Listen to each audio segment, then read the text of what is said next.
You ever have a secret so heavy it feels like it's crushing your chest? Like every time you breathe, you're scared it'll slip out and ruin everything? That was me, sitting on my best friend's couch, trying not to stare at his mom. Yeah, his mom. Her name was Claire, and she was everything I shouldn't want. 20 years older, warm, confident, with this smile that made my heart stutter. I was 22, she was 42, and every time she laughed or brushed past me in the kitchen, I felt like I was drowning in something I couldn't name. It wasn't just her beauty, though she had that in spades, dark hair always in a messy bun, hazel eyes that seemed to see right through me. It was the way she carried herself, like she'd fought battles I couldn't imagine and still found a reason to smile. I know what you're thinking. That's messed up, dude. And you're right. It was. But when you're caught in a moment, when someone's eyes lock with yours and you feel seen for the first time, it's like the world stops making sense. I didn't mean for it to happen. I didn't wake up one day thinking, hey, let's fall for the one person who could destroy my friendship with Jake. Jake was my brother, not by blood, but by everything else. We'd been through it all, high school fights, late-night talks about girls and dreams, sneaking beers behind the school gym, planning our escape from our dead-end town in upstate New York. He was the one constant in my life, the guy who'd have my back no matter what. But Claire, she was different. She wasn't just Jake's mom. She was this vibrant, complicated woman who made me question everything I thought I knew about myself. The worst part? I think she felt it too. There were moments, little glances, her hand lingering on my shoulder a second too long, the way she'd laugh just a bit softer when it was just us, that made me think I wasn't alone in this. But every time I let myself hope, guilt hit me like a freight train. Jake trusted me. He'd never suspect his best friend was falling for his mom. And if he found out, I'd lose him. Forever. So why couldn't I stop? Why did every step toward her feel like a step toward ruin? Stick with me, because this story isn't just about love, it's about betrayal, choices, and the kind of pain that changes you forever. Let me take you back to where it all started. It was the summer after my senior year of college, and I was crashing at Jake's place in our sleepy little town. I just graduated, no job lined up, no real plan, just this restless energy buzzing under my skin. Jake's house was my second home.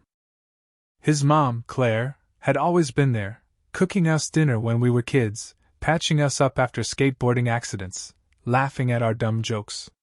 She was the kind of mom who felt more like a friend, you know? Always warm, always listening, always making you feel like you mattered. But that summer, something shifted. I wasn't a kid anymore, and neither was she just. Jake's mom. Claire was, alive in a way I couldn't ignore. She'd raised Jake alone after his dad walked out when we were 10. She worked as a nurse, pulling long shifts at the hospital, coming home exhausted but never bitter. She had this way of carrying herself, strong but soft, like she'd seen the worst of the world and still chose to find joy in the small things. Her dark hair was always pulled back, a few strands falling loose, and her hazel eyes seemed to hold 1,000 stories she'd never told. I'd catch myself watching her when she wasn't looking, noticing the way her hands moved when she chopped vegetables or how her laugh filled the room like music. It wasn't just attraction, though God knows I felt that too. It was deeper, like she saw parts of me I didn't even know were there, parts I'd kept hidden from everyone, even Jake. Jake and I spent that summer like we always did, playing video games until 3 in the morning, driving aimlessly down back roads, talking about girls, jobs, and dreams of getting out of this town. But every time we were at his house, I'd find excuses to be near Claire. I'd offer to help with dishes, carry groceries, fix a squeaky door, anything to be in her orbit. She'd tease me, call me the helpful one, and I'd laugh it off, but inside I was burning. I'd lie awake at night, replaying every word she said, every glance, every moment her hand brushed mine. Was I imagining it? Was I reading too much into the way her eyes lingered on me, the way her voice softened when we were alone? I told myself I was crazy, that I was seeing what I wanted to see. But then there was this one night. Jake was out with some girl he met at a bar, and I was at their house, fixing a leaky faucet in the kitchen because Claire mentioned it was driving her nuts. She was sitting at the counter, sipping a glass of red wine, watching me work. "You're good with your hands," she said, her voice low, almost playful, with this edge I couldn't quite place. My heart stopped. I fumbled with the wrench, mumbled something dumb about plumbing being easy, and she laughed, but her eyes didn't leave mine. They were warm, searching, like she was trying to figure me out. That was the moment I knew I was in trouble. Not just because I wanted her, but because I felt like she might want me too. And that scared me more than anything. Because if this was real, it wasn't just my heart on the line, it was my whole world. Jake, my best friend, the guy who'd been there through everything. Claire, the woman who'd raised him, who'd been like a second mom to me. If I crossed this line, there was no going back. That moment in the kitchen changed everything. It was like a switch flipped, and suddenly, every interaction with Claire felt charged, like we were dancing around something neither of us could say out loud. I started noticing things I hadn't before. How she'd brush her hair behind her ear when she talked to me, how she'd ask me about my plans, my dreams, with this intensity that made me feel like I was the only person in the room. She'd lean in just a little closer when we talked, her voice dropping to this quiet, intimate tone that made my skin prickle. But every time I let myself get lost in her, Jake's face would flash in my mind. My best friend. The guy who'd been there when my parents split, when I flunked calculus and thought I'd never graduate, when I felt like I was nothing. He'd sit with me on his porch, cracking stupid jokes until I laughed, telling me I was better than I thought. How could I do this to him? How could I look him in the eye and pretend I wasn't falling for his mom? But it wasn't just about Jake. It was about Claire, too. She was his mom, yeah, but she was also a woman who'd spent years putting everyone else first.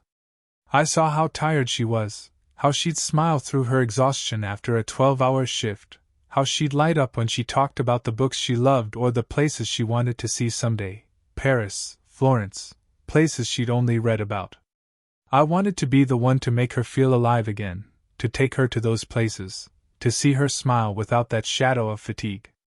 And that thought terrified me, because it meant admitting I was falling for her, hard. Not just a crush, not some fleeting thing, but something real, something that could break everything. Things escalated one night when Jake invited me to a family barbecue. It was just the three of us, plus a few neighbors, out in their backyard. The air smelled like charcoal and summer grass, and Claire was wearing this simple sundress, her hair loose for once, catching the golden light of the setting sun. I couldn't stop staring. Jake was busy grilling, joking with the neighbors about his terrible cooking skills, and I was helping Claire carry plates from the kitchen. We were alone for a minute, the screen door creaking behind us, and she looked at me, her eyes soft but searching. "You've been quiet lately," she said, her voice gentle but probing. "Everything okay?" My throat tightened. I wanted to tell her. I wanted to say, "No, everything's not okay because I'm in love with you, and it's tearing me apart." But I just nodded, muttered something about being tired from job hunting. She tilted her head, like she didn't quite believe me, and then she touched my arm, just for a second. It was like a spark went through me, electric and warm, and I froze. Her fingers lingered, her eyes locked on mine, and I swear I saw something there, something that said she knew. I pulled away, scared she'd see it in my eyes, scared I'd say something I couldn't take back. I mumbled an excuse and went back outside, my heart pounding so hard I thought it might burst. That night I couldn't sleep. I kept replaying her touch, her voice, the way she looked at me. It was like my mind was stuck on a loop, every detail burned into me. I knew I was crossing a line in my head, but I couldn't stop. The next day, I went back to their house, telling myself it was just to hang with Jake. But he wasn't home. Claire was in the garden, planting flowers, her hands covered in dirt, her face flushed from the sun. She smiled when she saw me, this warm, unguarded smile that made my chest ache. We started talking, about nothing at first, the weather, the flowers, but then it turned into something else. She told me about her life before Jake, how she'd wanted to be a writer, how she'd had dreams of traveling the world, writing stories in little cafes in Europe. But then she got pregnant, and Jake's dad left, and she gave it all up to raise him. Her voice was steady, but I could hear the regret, the weight of all those years. I told her about my fears, how I felt like I was drifting, like I'd never figure out who I was supposed to be. It was the most honest conversation I'd ever had, like we were peeling back layers we'd kept hidden from everyone else. We sat on the porch, the sun setting, painting the sky in shades of pink and gold, and there was this moment of silence. She looked at me, and I looked at her, and before I could stop myself, the words spilled out. "Claire, I think I'm falling for you." Her face froze. For a second, I thought she'd laugh it off or get mad, but she didn't. She just looked at me, her eyes wide, her breath catching. "You can't say things like that," she said, her voice shaky, barely above a whisper. But the way she said it, the way her eyes didn't leave mine, told me she felt it too. From there, it was like we were in this secret world, a bubble where no one else existed. We didn't touch, didn't kiss, didn't cross that line, but we were so close to it I could feel it in every glance, every word. We'd have these quiet conversations when Jake wasn't around, about books, about life, about the things we were too scared to say to anyone else. She'd tell me about the poems she used to write, how she'd stay up late as a teenager scribbling in notebooks, dreaming of a life bigger than this town. I'd tell her about my fear of failing, of being stuck here forever, of never being enough. It was like we were building something fragile and beautiful, something that could shatter with one wrong move. But the guilt was eating me alive. Every time I saw Jake, I felt like a traitor. He'd talk about his mom, how she was his rock, how she'd sacrificed everything for him, and I'd nod, pretending I wasn't in love with her. I started pulling away from him, canceling plans, making excuses about being busy. He noticed. "What's up with you, man?" he'd ask, his eyes narrowing, and I'd lie, say it was school or stress or some other bullshit. But he knew something was off. I could see it in the way he looked at me, the way his jokes didn't land the same anymore. The tension kept building, like a storm waiting to break. Claire and I were careful, but it was like we were playing with fire. We'd steal moments when we could, brushing past each other in the hallway, our hands almost touching, our eyes saying what our words couldn't. One night, we were alone in the house again. Jake was at a concert, and we were watching some old movie she loved, some black and white romance she said reminded her of her younger days. We were sitting on the couch, closer than we should have been, and I could feel the heat of her next to me, the way her breath hitched when our arms brushed. I turned to her, and she turned to me, and for a moment I thought we'd kiss. The air was thick, heavy with everything we'd been holding back. But she pulled back, her face pale, her eyes wide with fear. "We can't," she whispered, her voice breaking. "This would destroy him." I knew she was talking about Jake, and I knew she was right, but it didn't make it hurt any less. My chest felt like it was caving in, like I was losing something I'd never even had. The next few weeks were torture. I couldn't stay away from Claire, but every moment with her felt like a betrayal. We tried to keep things normal, talking about safe things like the weather or work, keeping our distance, but the air between us was electric, like a live wire waiting to spark. I'd catch her looking at me when she thought I wasn't watching, her eyes soft and sad, and I'd do the same, memorizing the curve of her smile, the way her hair fell when she let it down. It was like we were both trapped in this unspoken longing, too scared to act but too weak to stop. I'd go home at night and lie awake, my mind racing with what-ifs. What if I told her I loved her? What if she said it back? What if Jake found out? The guilt was a constant weight, pressing down on me, making it hard to breathe. I started avoiding Jake more, dodging his calls, skipping our usual hangouts. He'd text me, "You good, man?" And I'd reply with some vague excuse, hating myself more with every word. Claire was struggling too.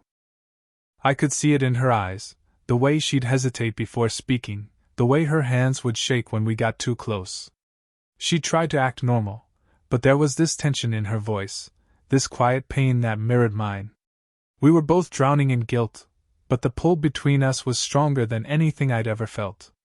I'd catch myself daydreaming about a life with her, running away together, starting over somewhere no one knew us. But then I'd think of Jake, and the fantasy would crumble.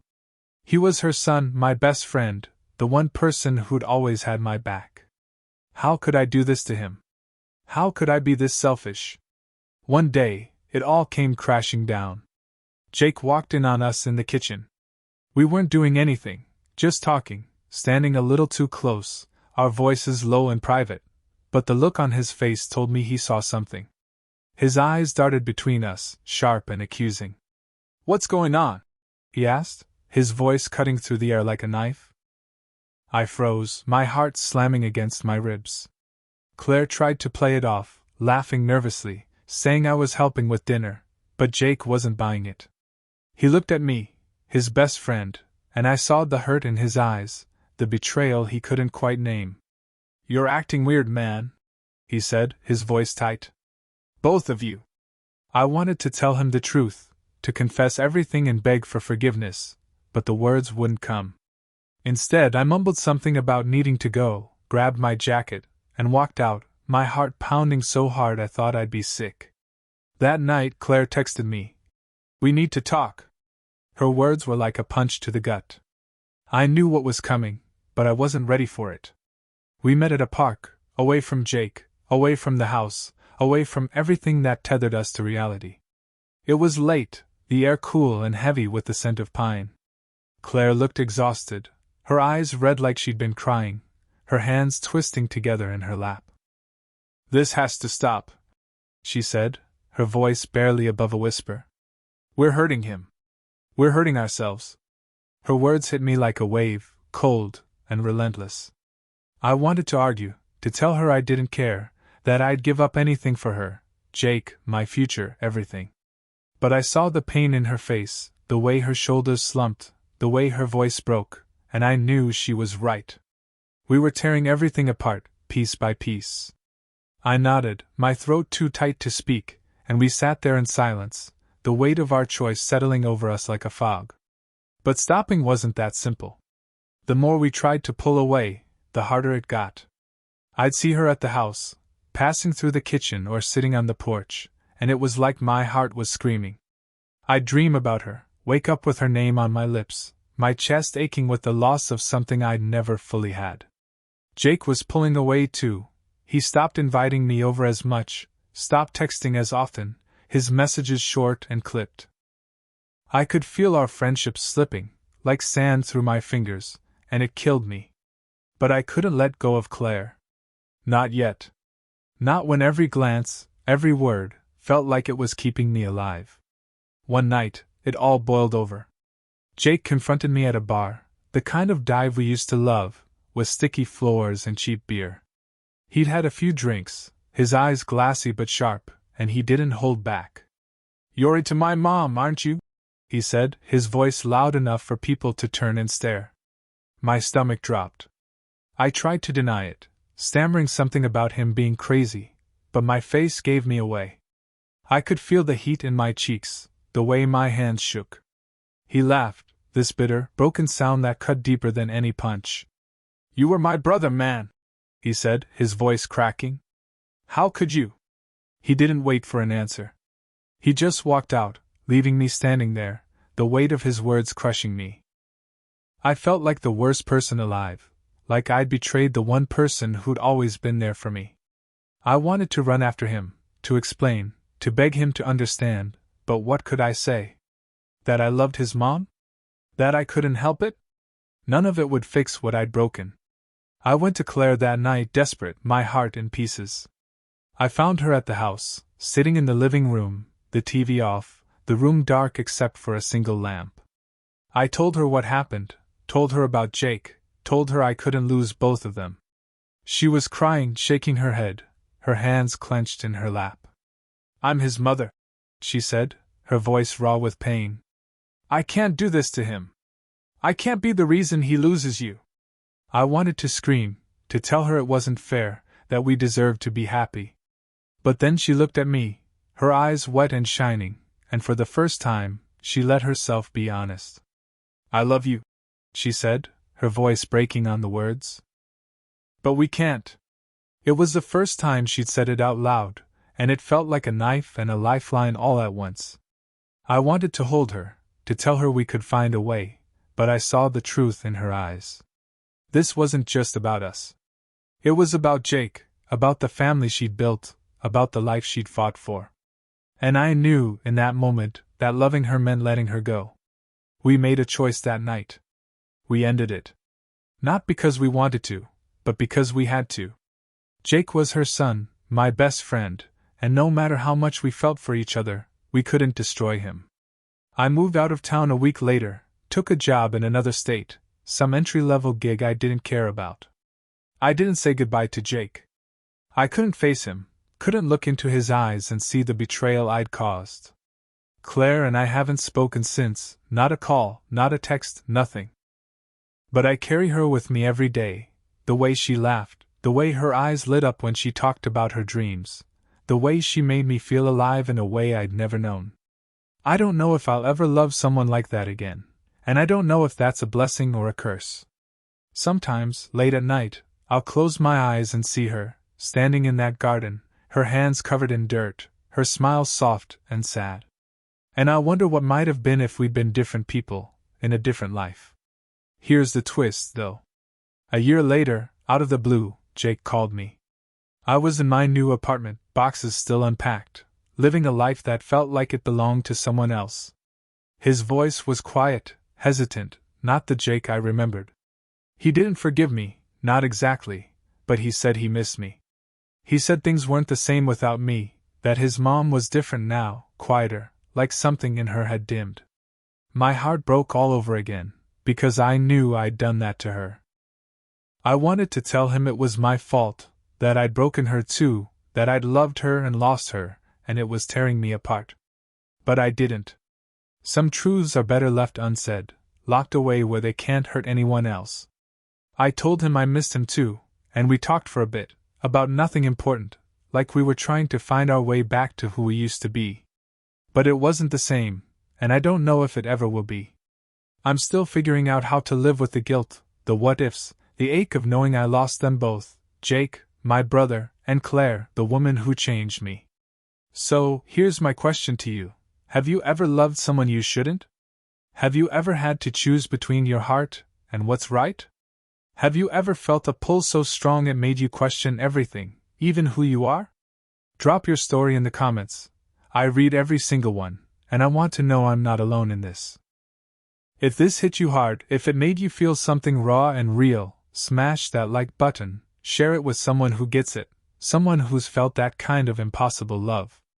And subscribe, because I've got more stories like this, stories that cut deep, stories that remind you that love is never simple, and sometimes, it's the forbidden that hurts the most. Let's keep this conversation going. Tell me, what would you have done in my place? Would you have fought for her, or would you have walked away?